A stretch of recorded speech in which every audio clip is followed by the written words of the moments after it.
출애굽기 25장 1절에서 9절 말씀.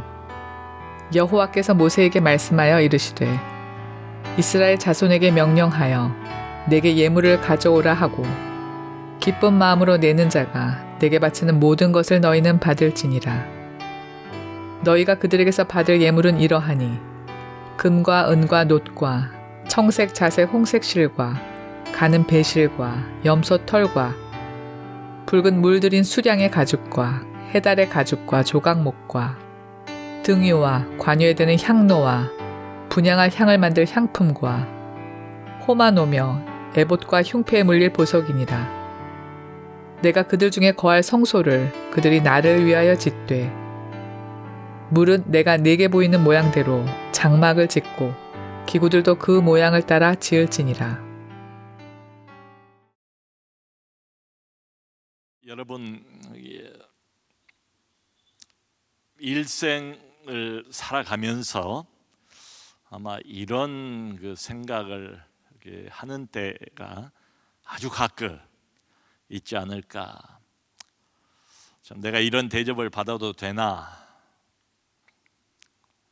누군가에게 아주 비싼 그 음식 대접을 받을 때, 또 아주 비싼 무슨 선물을 받을 때 내가 이런 대접을 받아도 되나? 내가 이런 호사를 누려도 되나? 뭐 이런 생각을 하는 때가 아주 가끔은 누구나 있지 않을까 생각이 됩니다. 그런데 가장 이해가 안 되는 그 대접이 하나가 있어요. 그건 뭔가 하면 살아계신 하나님, 그분은 창조주시고 그분은 전능하신 분이고 그분은 지금도 온 세상, 온 우주의 통치자이시지 않습니까? 근데 그분이 나를 교제의 자리로, 그분 본인과 나 단둘만의 교제의 자리로 초청을 하신다는 이 사실, 그 대접 말이에요. 그러니까 하나님께서 우리를 교제의 자리로 인도하시고 그분이 우리를 대화의 파트너로 삼으신다. 참, 이건 아무리 생각을 해도 잘 이해는 안 가요. 하나님께서 성경을 보면 우리 한 사람 한 사람 때문에 참 바라보시면서 마음의 기쁨을 이기지 못하신다. 마음의 기쁨을 이기지 못하시는 하나님. 또 나 한 사람 때문에 하나님이 매우 근심하시고 매우 슬퍼하시고 그리고 한탄을 하신다. 뭐 인간적으로 이해할 수 있는 이런 표현들을 성경 여기저기에서 많이 사용을 하지 않습니까? 참, 내가 뭐라고 온 세상 수많은 사람들, 마치 공중에 흩어져서 날아다니는 먼지 알갱이가 무슨 의미가 있습니까? 그 알갱이 하나와 같은 나라는 존재를 내가 뭐간데, 마른 막대기 같은 나를, 많이 막대기보다 못한 나를, 그 바울의 표현대로 한다면 이성이 없는 미친 짐승과 같은 나를, 이성 없는 짐승과 같은 나를 내가 무엇이라고 하나님께서 참 이토록 대접을 해주시는 것인가? 참, 이게 이해가 잘 안 가요. 근데 더더군다나 진짜로 이해가 안 되는 것은 이런 하나님의 호의, 이런 하나님의 특별한 은총을 우리가 받았으면서도 감사할 줄 모르고 감격할 줄 모르고 거기에 감동도 없고, 참 이게 더더군다나 이해가 안 되는 것 아닌가. 하나님을 보기도 하고 하나님을 만나기도 하고 하나님과 교제를 하면서도 그저 무덤덤한 이런 분위기, 이런 느낌, 이라면 이게 문제가 있지 않은가? 마치 날마다 회사를 억지로 나가는데 회사 나가서 늘 보는, 무슨 회사 사람 보는 것처럼 늘 보고 늘 만나지만 무덤덤, 거기 무슨 감동도 없고 항상 사무적인 이런 그런 느낌, 딱딱한 그런 느낌. 한 걸음 더 나가서 하나님을 대하면서도 차가운 그런 느낌, 냉랭한 이런 느낌을 교제한다고 하면서 느낀다면 참 이 신앙은 문제가 있지 않은가? 자, 그러므로 여러분, 이렇게 보면 하나님과의 교제, 하나님과의 만남 너무 영광스럽고 그것 자체로는 그 무엇과도 바꿀 수가 없는 참 귀하고 귀한 거지요. 그럼에도 불구하고 만남 그 자체가 전부는 아니다, 능사는 아니다. 만나긴 했는데 하나님께 뭔가를 드리는데 예배를 드리고 기도를 드리고 찬송을 드린데도 그게 그저 형식적이라면, 그게 습관에 불과하다면 과연 하나님께서 그것을 좋아하시겠는가? 그걸 받으시겠는가? 또 만약 그런 식의 전능자와의 교제에 불과하다면 우리에게도 무슨 영적인 유익이라는 게 있을 수가 있을까? 이런 생각을 해보게 되지요.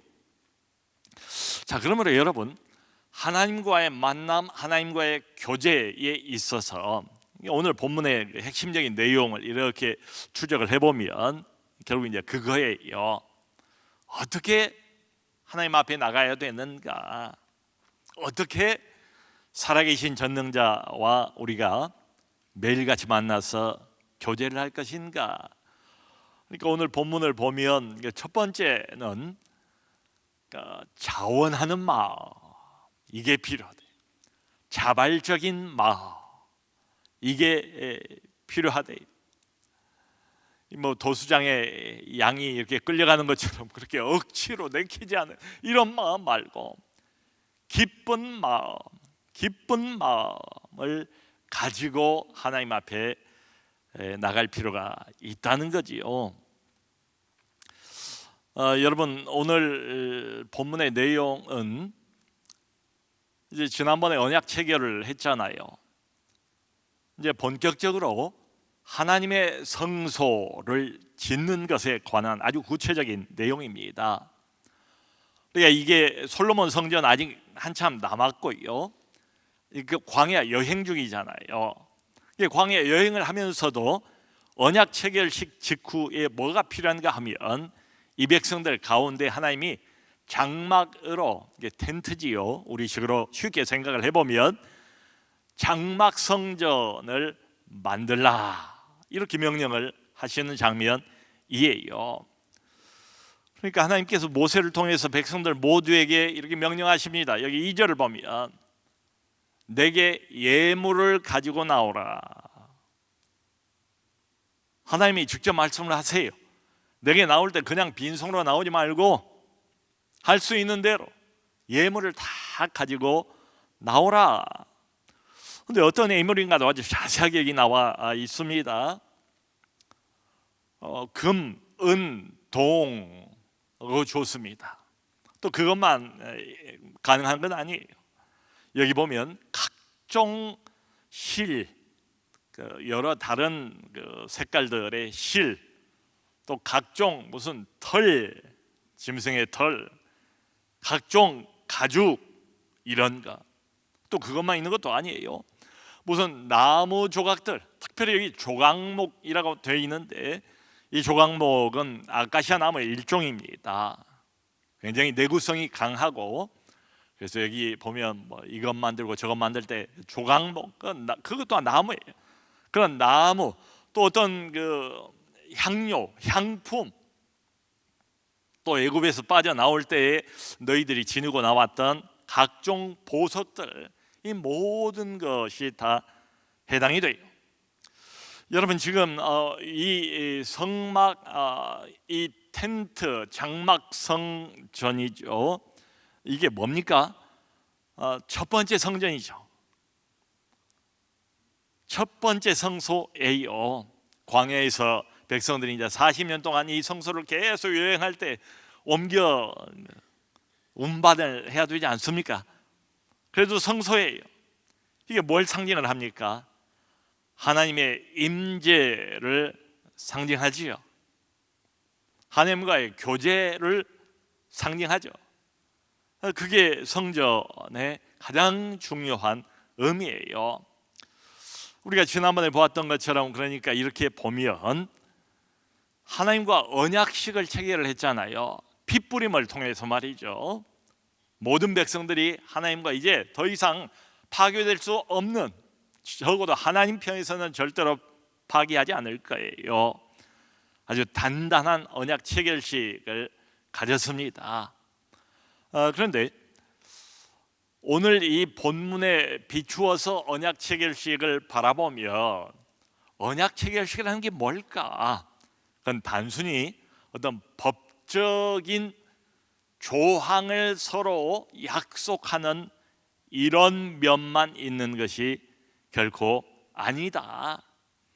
이 언약 체결식에서 더 중요한 건 뭔가 하면 언약을 체결한 저쪽 당사자인 하나님과의 관계, 인격적인 관계, 그분과의 교제, 그분과의 전능자입니다.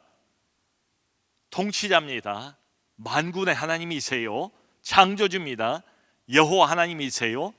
그분과의 끊임없는 소통, 이게 언약 체결식의 훨씬 더 중요한 의미예요. 여러분, 그런데 관계라는 건 어떻습니까? 우리도 그 인간 중요한 사람하고 관계를 한번 맺고 그걸로 끝이 납니까? 안 그렇죠. 정말 중요한 사람과의 어떤 관계라면 그게 계속 지속이 되는 게 훨씬 더 중요하지요. 안 그렇습니까? 자, 그러므로 하나님께서 언약을 맺자마자 왜 성소를 장막으로 만들긴 했지만 백성들 한가운데 두시는 것일까? 그 이유는 뭘까? 그 목적은 뭘까? 이걸 두심으로 인해서 이 특별히 하나님께서 구원한 이 백성들 피로 언약을 맺지 않습니까? 특별한 관계를 맺은 거예요. 절대 이제 끊을 수가 없어요.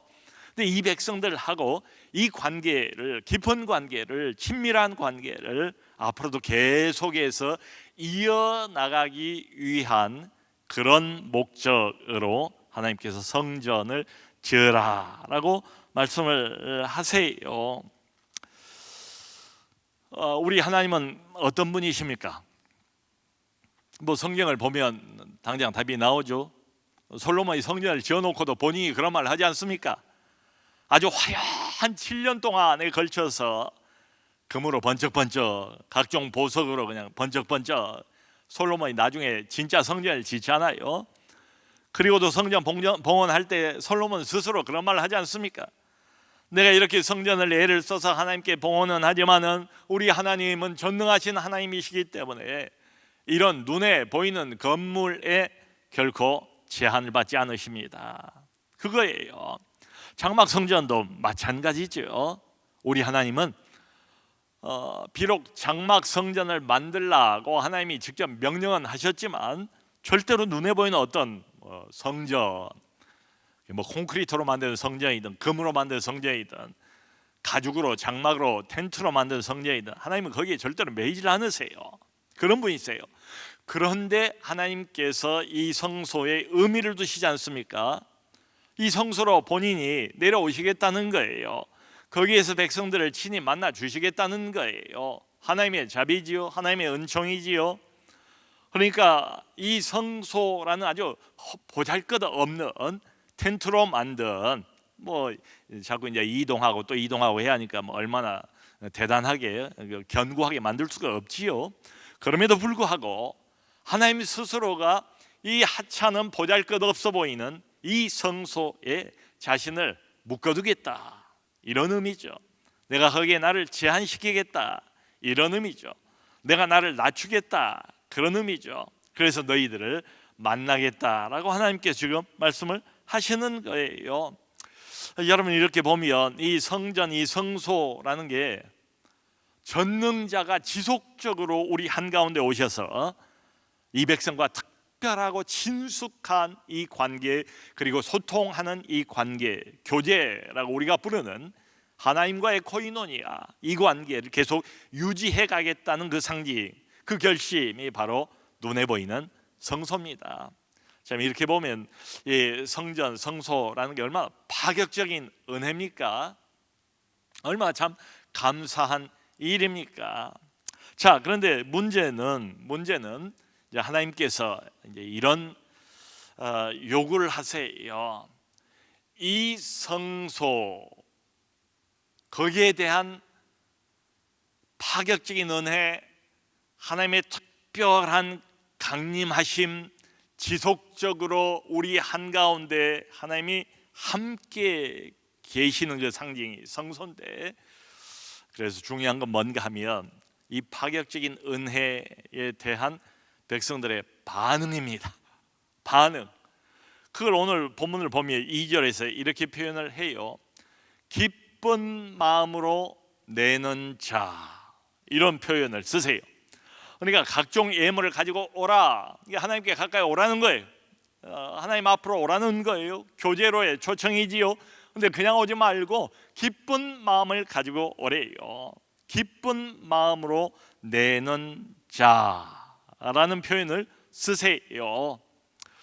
여러분, 그러니까 이 말씀대로 한다면 우리가 하나님 앞으로 가까이 갈 때에 만일에 기쁜 마음을 가지고, 열린 마음을 가지고, 감사하는 마음을 가지고, 자원하고 자발적인 마음을 가지고, 뭔가 기대를 하면서 설레이는 마음을 가지고, 그리고 빈손으로 가지 않고 뭐든지 하나님께 드릴 만한 참 기쁜 마음을 가지고 자원한 마음으로 뭔가를 드리고 싶은, 은혜를 받았으니까 이런 자세, 이런 태도를 가지고 하나님과의 교제의 자리로 나가는 게 맞죠.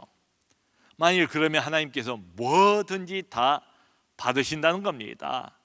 아까 우리가 그거 몇 가지 짚어봤잖아요. 뭐 그게 털이든 무슨 실이든 말이죠.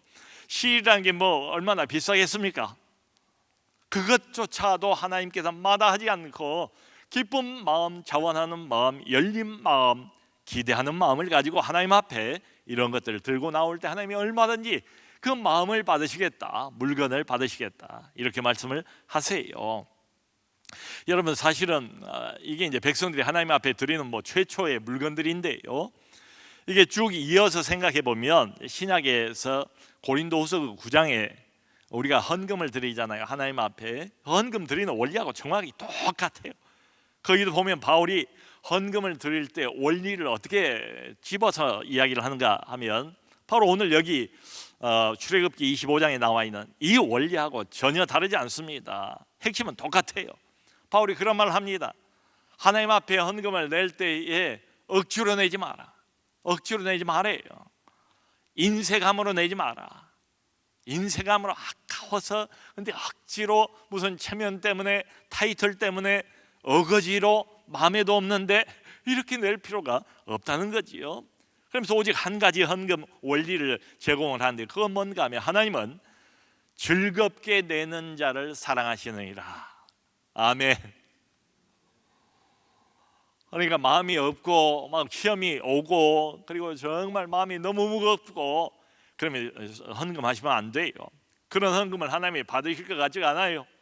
근데 가만히 기도하면서 생각을 해보면 내가 받은 은혜가 있으니까 은혜를 받은 만큼만 내가 기쁘게 낼 수 있을 만큼이 어디까지인가를 생각하셔야 돼요. 기도하면서 생각하시고, 이 정도는 내가 즐거움으로, 기쁨으로 하나님 앞에 가지고 나갈 수 있겠다, 그만큼만 내는 것으로부터 시작을 하는 게 필요합니다. 자발적으로 기쁜 마음으로 낼 필요가 있어요.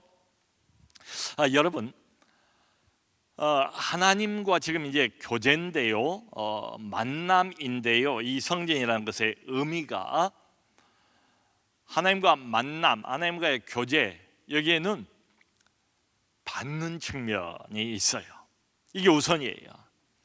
우린 다 하나님으로부터 뭔가를 받지 않습니까? 하나님에게 은혜를 받아야죠.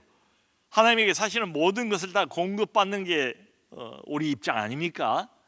필요한 모든 것을 하나님이 공급해 주세요. 은혜를 주세요. 이게 우선이에요.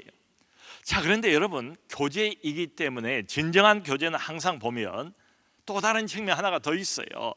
그게 뭔가 받았으니까 이분에게 감사해서 너무 고마워서 감격해서 자원하는 마음으로 기쁜 마음으로 드리는 측면이 또 하나가 있습니다. 받기만 하는 게 아니에요. 여러분, 모든 진정한 교제를 한번 생각해 보세요. 그 교제에는 항상 내가 주는 면이 있고 동시에 또 상대방이 내게 또 주기 때문에 내가 받는 면이 있고, 주는 면, 받는 면 양쪽이 다 존재해요.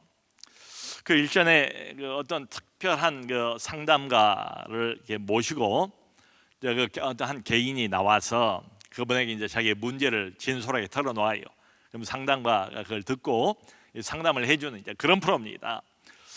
근데 과거에 아주 유명한 걸그룹의 한 멤버가 나왔어요. 한 번은 자기가 고민을 이제 그 상담가에게 이야기를 하는 거예요. 무슨 이야기를 하는가 하면, 자기가 한참 잘 나갈 때 돈을 많이 버니까 참 돈을 물 쓰듯 이렇게 펑펑 쓰고 다녔다는 거예요. 근데 그러면서 자기 친구들을 이제 만나면 예를 들면 비싼 음식점에 가도 자기가 다 돈을 내고, 백화점을 가도 친구가 이거 마음에 든다, 저거 좀 이렇게 눈독을 들이는 것 같고 하면 그냥 자기가 자기 돈을 써서 명품도 사주고 옷도 사주고 친구가 원하는 것을 다 그렇게 사줬다는 거예요. 근데 참 이상하고 이해를 못할 것은, 그러면 친구가 좋아할 줄 알았는데 계속 그렇게 하니까 친구가 좀 이렇게 힘들어하더라, 매우 부담스러워하더라. 그리고는 자기를 마치 이제 싫어하고 좀 꺼려하는 것 같고, 관계가 가까워지는 게 아니라 이상하게도 관계가 점점 더 멀어지는 이런 현상을 경험을 하면서, 제가 문제가 있습니까? 이렇게 상담가가 물어본 거예요. 그걸 듣자 그 상담가가 이런 이야기를 했습니다. 그 의도는 좋았을지 모르겠는데 그렇게 하면 절대 친구 관계가 되지를 못합니다.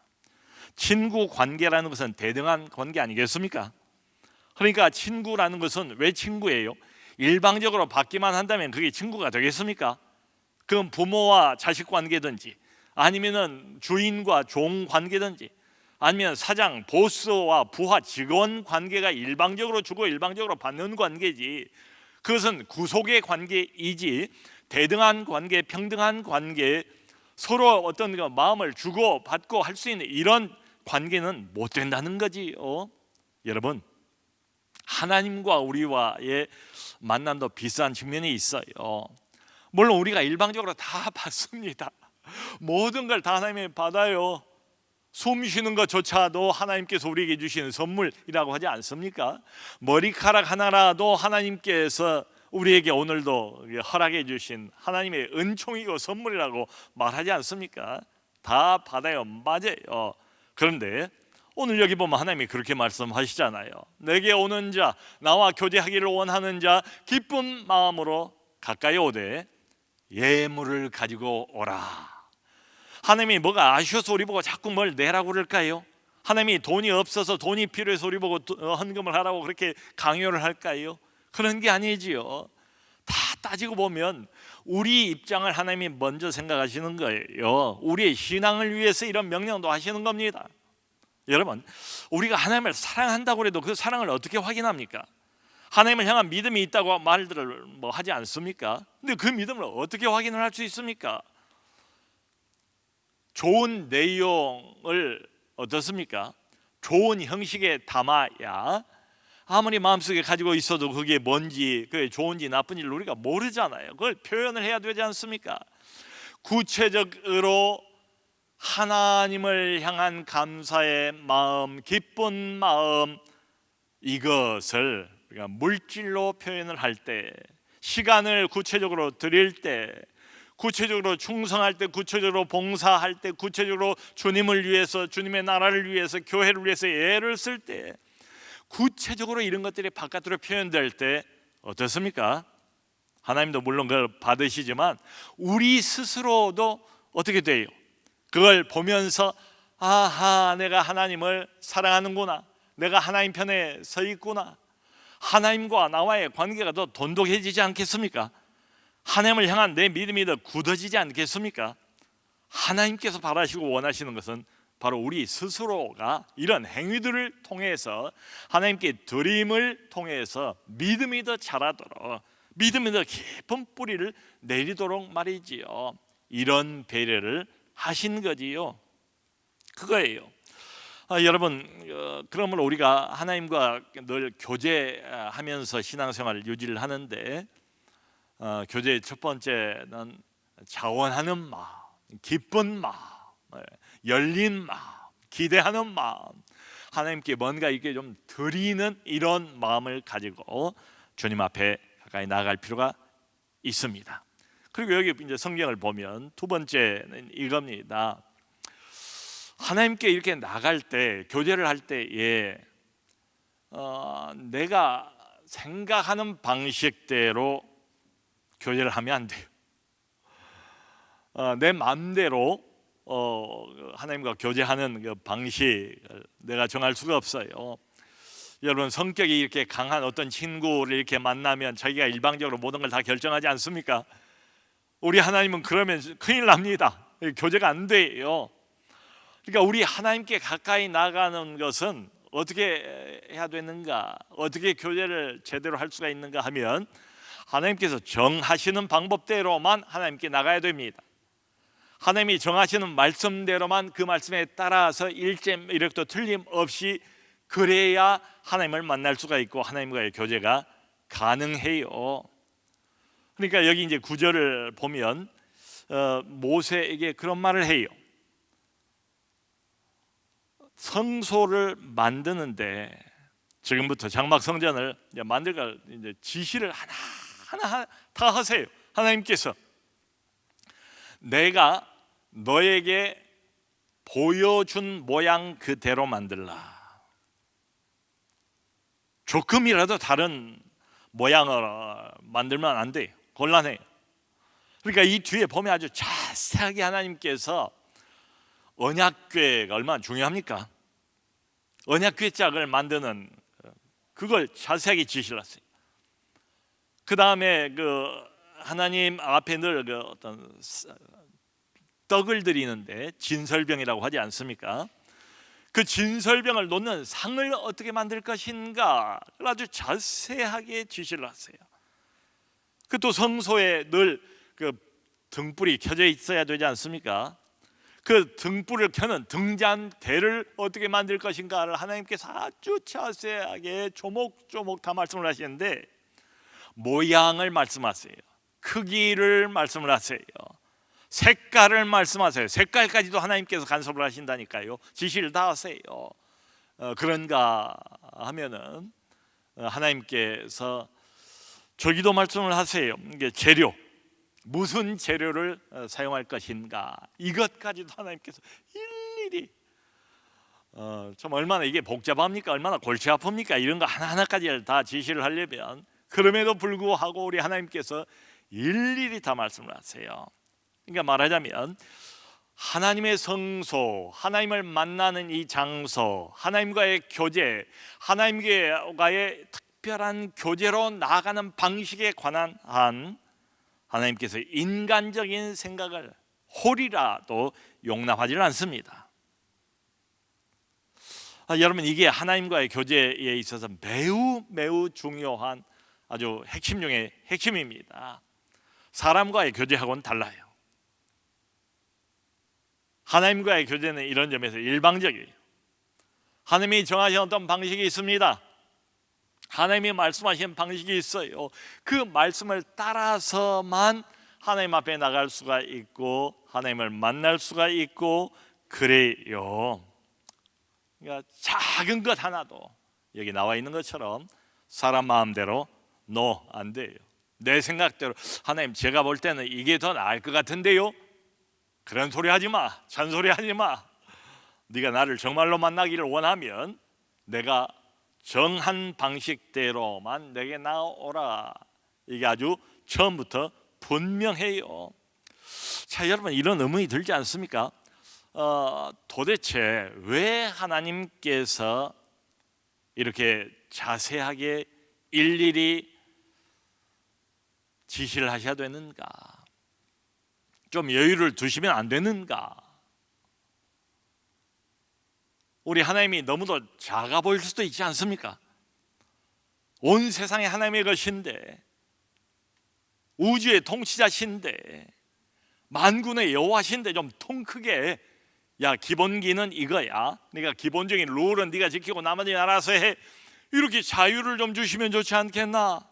이렇게 일일이 뭐 크기, 모양, 치수, 색깔, 재료까지 하나님께서 이렇게 간섭할 이유가 있나? 우리 이런 의문을 갖잖아요. 여러분, 여기는 아주 중요한 이유가 있어요. 하나님께서 양보할 수 없는 이유가 있어서 이러시는 거예요. 그게 뭔가 하면 우리의 죄성 때문입니다. 구원을 받았어요. 출애굽했어요. 근데 자기들 힘으로 나왔습니까? 자기들 결정해서 우리 몇 날 모녀 모을 모시에 탈출하자 이렇게 해서 나온 것 아니잖아요. 하나님이 일방적으로 은혜 주시고 하나님의 능력과 권능으로 이 백성들을 끄집어냈잖아요. 이게 뭘 말합니까? 하나님의 일방적인 은혜와 선택에 의해서 구원은 받았습니다만은 여전히 죄성이 남아 있습니다. 그 죄성의 1번지가 어딘가? 구원은 받았지만 종종 모든 하나님의 백성이라는 사람들이 턱턱 걸려서 자주 반복해서 넘어진 지점이 어딘가 하면 바로 우상숭배예요. 여러분, 처음부터 그러지 않았습니까? 출애굽한 지 얼마나 됐다고 모세가 안 보이니까 아론이 누굽니까? 아론이 모세와 함께 출애굽의 주역 아닙니까? 리더 아닙니까? 백성들을 하나님 앞으로 소개해야 되는, 가까이 끌어당겨 하는 그 사람 아닙니까? 근데 아론이 무슨 일을 합니까? 백성들의 압박에 못 이겨서, 백성들이 그런 거예요. 하나님은 눈에 안 보이고 모세도 눈에 안 보이고, 그러므로 눈에 보이는 하나님을 만들어내라. 10가지 기적을 체험을 하고 홍해가 갈라지는 대단한 광경을 눈앞으로 보고 직접 몸으로 경험한 그 사람들이 하는 말이 눈에 보이는 하나님을 만들어내라 해가지고 금송아지를 크게 만들어 놓지 않습니까? 그리고 아론이 뭐라고 그래요? 자, 이것이 바로 너희를 애굽 땅에서 이끌어낸 너희의 신이다. 바로 이 신이 여호와다.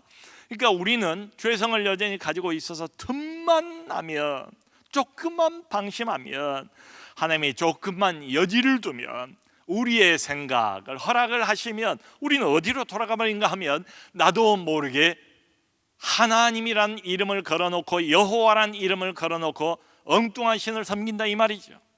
하나님이 아닌 엉뚱한 우상을 하나님으로 알고 그 앞에 절하고 춤추고 난리법석을 피우더라 이 말이죠. 이거예요.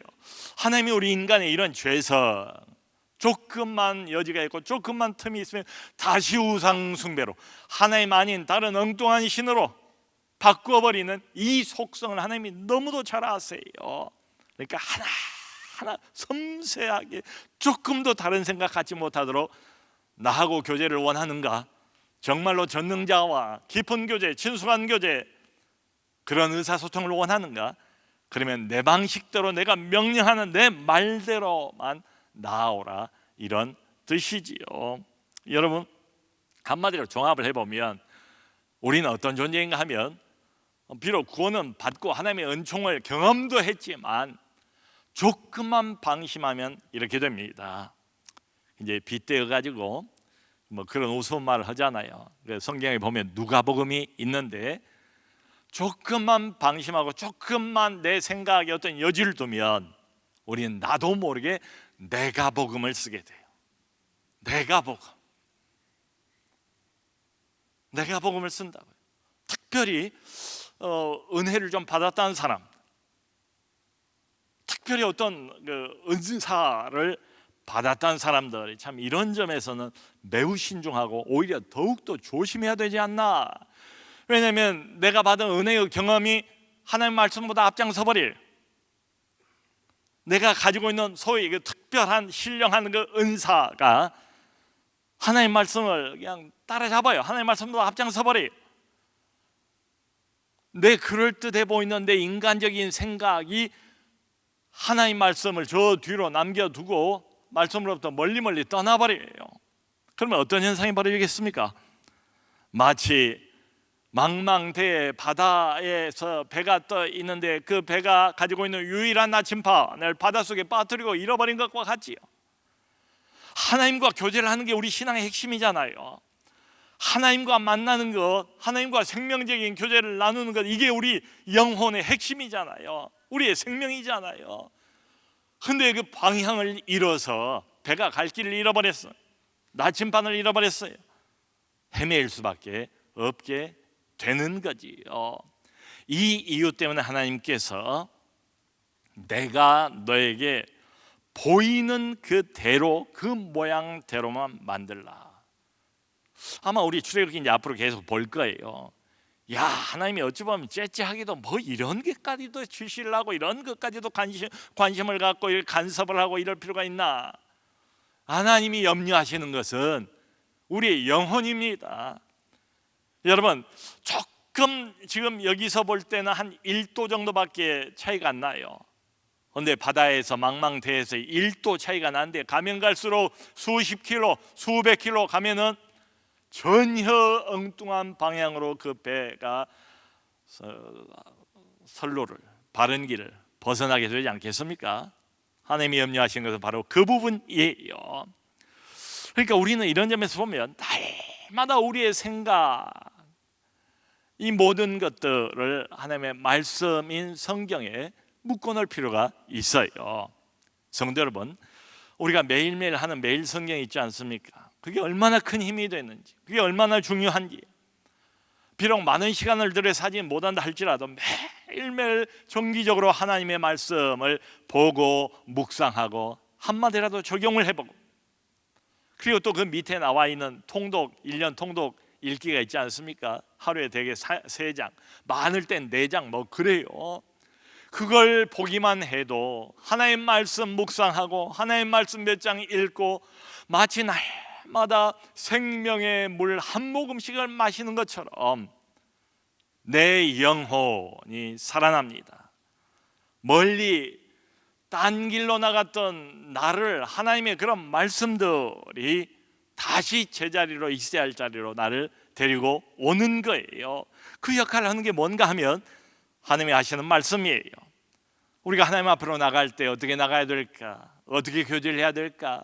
하나님이 정하신 방식대로 하나님이 하시는 말씀으로, 다른 길은 아웃, 다른 길은 나도 모르게 흑암으로 달려가는 접경이 되니까, 지름길이 되니까 그리 가면 큰일 납니다. 죽음의 길입니다. 내 생각 따라가면 안 됩니다. 항상 하나님의 말씀, 거기에 내 생각을 묶어놓을 필요가 있어요. 사랑하는 성도 여러분, 하나님과의 교제, 이게 이 성소 중심으로 유대인들은 신앙생활을 하는 것 아닙니까? 우리도 마찬가지. 하나님과의 교제, 이제는 예수 그리스도 안에서 더욱더 자유롭게 살아계신 전능자 하나님을 아버지라고 부르면서 우리가 하나님 앞에 오늘 밤에도 이렇게 마음껏 엎드려서 나오는 것 아니겠습니까? 온 세상 누구든지 막론하고 모든 사람들 중에 우리와 같은 특권을 누린 사람이 어디가 있을까요? 특별한 은총을 받은 사람, 특별한 선택을 받은 사람 어디가 있을까요? 하나님과의 이런 긴밀하고 친숙한 교제를 언제든지 나눌 수 있다는 것, 이건 정말 특권 중에 특권이 아닐 수가 없지요. 그러니까 우리 주님 앞에 나갈 때 감사하는 마음을 가지고, 기쁜 마음을 가지고, 열린 마음을 가지고, 자원하는 마음을 가지고 나갈 수 있기를 바랍니다. 한 걸음 더 나가서 주님과의 교제 너무 좋습니다. 그런데 주님이 정하신 방식, 예수 그리스도 안에서 하나님이 우리에게 주신 이 말씀 안에서 하나님 앞에 나가고 그분과 더 깊이 교제함으로 인하여 하나님과의 관계가 더 풍성해지고 더 깊어지는 우리 모두가 될 수 있기를 주님의 이름으로 축원합니다.